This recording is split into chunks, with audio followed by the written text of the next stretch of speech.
পকা বেলৰ চৰ্বতটো সকলোৱে বনায় আৰু একেবাৰে সহজ হয়, কিন্তু কেঁচা বেলৰ চৰ্বত অলপ বনাবলৈ টান পায়, কাৰণ বহুত টান থাকে ভিতৰটো। আৰু কেঁচা বেলৰ মানে চৰ্বতটো মানে দুই ধৰণে বনাব পাৰি। আজি মই দুই ধৰণে শ্বেয়াৰ কৰিছোঁ। প্ৰথমতে এটা বেল মই এই ধৰণে অলপ ফুটাই ল'ম, কাৰণ মই এটা বনাম গেছত পুৰি পেলাই আৰু এটা মই আকৌ কুকাৰত বনাম। আৰু এতিয়া কেঁচা বেলটো মই অলপ ফটাই লৈছোঁ, কাৰণ অলপ ফাটি ল'লে মানে কি হয়, নহ'লে যেতিয়া আমি জুইত পুৰিবলৈ দিম ফাটি পেলাই গোটেই কিচেনখন লেতেৰা হৈ যাব। সেইকাৰণে অলপ মানে ফটাই পেলাই দিলে ভাল হয়। আৰু এতিয়া কুকাৰত মই অলপ পানী লৈছোঁ, আৰু এতিয়া মই আৰু এটা বেল মই মানে ফাটাই আৰু ইয়াতে দি দিছোঁ ফটাই পেলাই।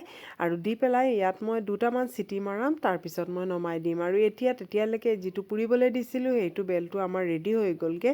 আৰু এয়া চাওক কি ধুনীয়াকৈ পুৰা হৈছে, ইমান ধুনীয়া স্মকি ফ্লেভাৰ আহে। আৰু যিটো হেৰিত দিছিলোঁ, কুকাৰত দিছিলোঁ, এইটো আমাৰ একেবাৰে কোমল হৈ গ'ল, কাৰণ কেঁচা বেলৰ ভিতৰতো পূৰা টান থাকে। সেইকাৰণে মই এই ধৰণে বনাইছোঁ। যিটো আপোনালোকৰ সুবিধা হয় সেইটো বনাব পাৰে, কাৰণ যিটো পুৰি পেলাই বনাইছোঁ সেইটোত স্মকি ফ্লেভাৰ এটা থাকে, কিন্তু সেইটোও বহুত টেষ্টি হয়। আৰু এতিয়া বেলখিনি মই থৈ দিম অলপ ঠাণ্ডা হোৱালৈকে, কাৰণ যিহেতু মই চৰ্বত বনাম সেইকাৰণে এইখিনিত হেৰি কৰি মই এতিয়া অলপ ঠাণ্ডা হ'বলৈ থৈ দিছোঁ। আৰু এতিয়া মই লৈছোঁ ইয়াত মিশ্ৰি, কাৰণ যিহেতু গৰমত আমি ঠাণ্ডা ঠাণ্ডা চৰ্বত খাম, সেইকাৰণে ইয়াত চেনি ব্যৱহাৰ নকৰি পেলাই মই মিশ্ৰিটো ব্যৱহাৰ কৰিছোঁ, কাৰণ এইটো ঠাণ্ডা হয়। আৰু সেইকাৰণে মই এইটোৱেই ব্যৱহাৰ কৰিছোঁ। আৰু এইটো মই এই ধৰণে ভালকৈ ভাঙি লৈছোঁ। অলপ ভাঙি পেলাই আকৌ মিক্সিত মাৰি দিবও পাৰে, মিক্সিত মাৰিলে পূৰা পাউডাৰ হৈ যাব। মই আৰু মিক্সিত মৰা নাই, মই এই ধৰণে পূৰা গুড়ি কৰি লৈছোঁ। আৰু অলপ দেৰি মানে পানীত ঘুলি ল'লেই গলি যাব। আৰু ইয়াৰ ৰছীডাল এই ধৰণে উলিয়াই লৈছোঁ, কাৰণ ইয়াত ৰছী থাকে। আৰু এতিয়া মই এটা বাতিত মই এইটো ট্ৰান্সফাৰ কৰি লৈছোঁ। আৰু খুব সহজ হয় বনাবলৈ, খাবলৈও খুব ভাল। আৰু বেলৰ চৰ্বত আমাৰ স্বাস্থ্যৰ কাৰণে খুবেই ভাল হয়। আৰু এতিয়া মই এই ধৰণে উলিয়াই ল'ম। আৰু এয়া চাওক, এয়া একেবাৰে কোমল, দেখিছে নহয়? এয়া চাওক কিমান টান আছিলে, আৰু কুকাৰত দিওঁতেই একেবাৰে কোমল হৈ গৈছে। এতিয়া মই এইখিনি ভালকৈ উলিয়াই লৈছোঁ, আৰু গোটেইখিনি মানে এইখিনি উলিয়াই ল'ম। আৰু যিটো পুৰিছিলোঁ সেইটোৰো মই উলিয়াই লৈছোঁ, কাৰণ দুয়োটাই একেবাৰে কোমল হৈ যায়।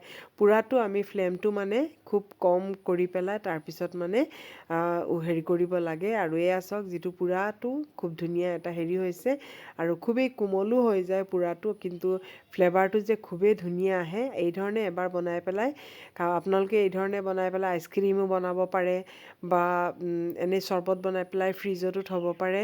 আৰু এতিয়া মই গোটেইখিনি লৈ ল'লোঁ, আৰু এতিয়া মই অলপ পানী দিছোঁ, দি পেলাই খুব হাতেৰে মানে ভালকৈ মেছ কৰিম। এতিয়া খুব হাতেৰে মানে ভালকৈ মেছ কৰিম, কাৰণ তেতিয়াহে তাৰ পাল্পবোৰ মানে খুব ধুনীয়াকৈ ওলাব আৰু গুটিখিনি আলগ হৈ যাবগৈ। আৰু এতিয়া চাওক, এইখিনি খুব ধুনীয়াকৈ মই মানে সানি আছোঁ এইখিনি।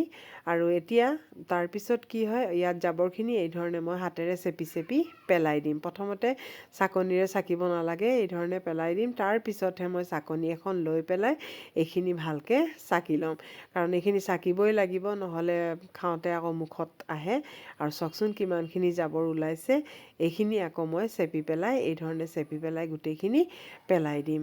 আৰু এতিয়া ইয়াত মই যিটো মিশ্ৰি মই বনাই থৈছিলোঁ সেই মিশ্ৰিটো ইয়াতে মই মিলাই দিম।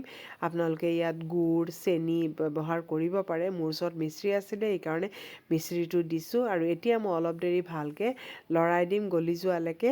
আৰু এতিয়া ইয়াত মই ঢালি দিম। ঢালি পেলাই ক'লা নিমখ বা ভজা জিৰা পাউডাৰো দিব পাৰে, মই অকল ক'লা নিমখ দিছোঁ। দি পেলাই আমাৰ চৰ্বত ৰেডি হৈ গ'ল। কেনেকুৱা পাইছে?